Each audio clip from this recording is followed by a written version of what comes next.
Hi friends, అందరికీ నమస్కారం. Welcome back to రుచుల వనం.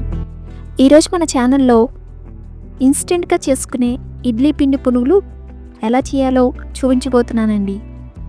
ఈ పునుగులు చాలా రుచిగా ఉంటాయండి. చాలా సింపుల్గా కూడా చేసుకోవచ్చు.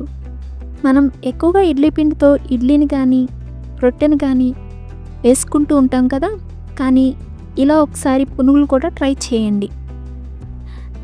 చాలా బాగా వస్తాయి. పైన క్రిస్పీగా లోపల సాఫ్ట్గా బాగుంటాయి. బ్రేక్ఫాస్ట్లా కానీ ఈవినింగ్ స్నాక్లా కానీ తినచ్చు. అప్పటికప్పుడు సింపుల్గా చేసుకోవచ్చండి. ఫ్రెండ్స్, ఈజీ చిన్న పునుగుల రెసిపీ చూస్తున్నారు కదా. ఇలాంటి క్విక్ రెసిపీస్ రెగ్యులర్గా కావాలి అంటే వెంటనే సబ్స్క్రైబ్ చేసి బెల్ నోటిఫికేషన్ ఆన్ చేయండి. చేశారు కదా, రెడీనా? మరి లేట్ చేయకుండా వీడియోలోకి వెళ్దామా? ముందుగా మనం పునుగులకు పిండిని రెడీ చేసుకోవాలి. దానికోసం ఒక మిక్సింగ్ బౌల్ తీసుకుని దానిలో 1 కప్ ఇడ్లీ పిండి తీసుకోవాలి.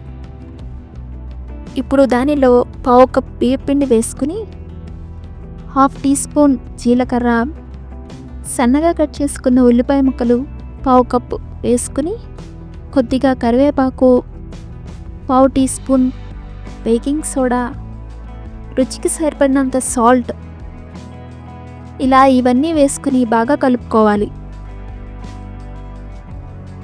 ఇలా కలుపుకుంటున్నప్పుడు మనకి పిండి గట్టిగా అనిపిస్తే కొద్దిగా వాటర్ యాడ్ చేసుకోవాలి.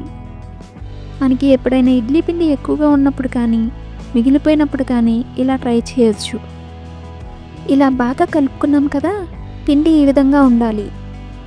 ఇది ఇలా కలిపి 15 నిమిషాల పాటు నానబెట్టుకోవాలి. 15 నిమిషాల తర్వాత డీప్ ఫ్రై కోసం ఒక కళాయిలో ఆయిల్ వేడి చేసుకోవాలి. ఆయిల్ వేడయ్యాక ఫ్లేమ్ని మీడియం ఫ్లేమ్లో పెట్టుకుని ఈ విధంగా పునుగులు వేసుకోవాలి. పునుగులు వేసాక వెంటనే కదపకూడదు. కొద్దిగా వేగాక 2 వైపులా తిప్పుతూ ఫ్రై చేసుకోవాలి.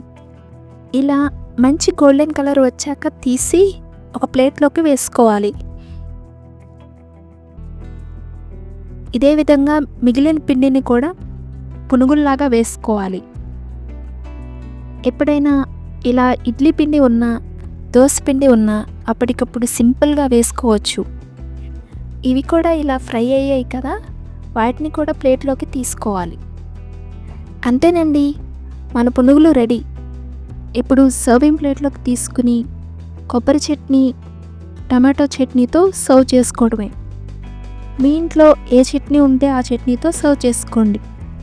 సో ఫ్రెండ్స్, ఇలా ఈజీగా టేస్టీగా ఇడ్లీ పిండి పునుగులు రెడీ అయ్యాయి.